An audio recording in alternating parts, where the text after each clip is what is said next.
ముఖ్యంగా ఎదిగిన కొద్దీ ఒదుగుమంటారు.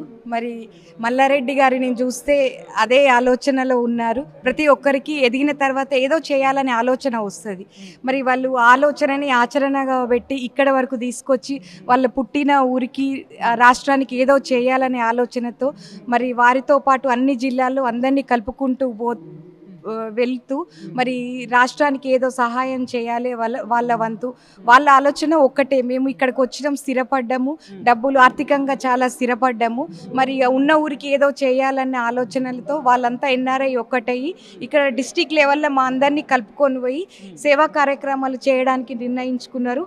మరి వారిలో సముద్రంలో నీటి చుక్కలాగా మమ్మల్ని కూడా కొని పోయినందుకు వారికి ధన్యవాదాలు తెలియజేసుకుంటూ, మా వంతు ఇక్కడ తెలంగాణలో ముఖ్యంగా ఆదిలాబాద్ జిల్లా నుండి మా వంతు వారికి ఏ సహాయం కావాలన్నా మేము చేస్తాము. వాళ్ళని కలుపుకొని మా ప్రజలకు కూడా సేవ చేయడానికి మేము రెడీగా ఉన్నాము.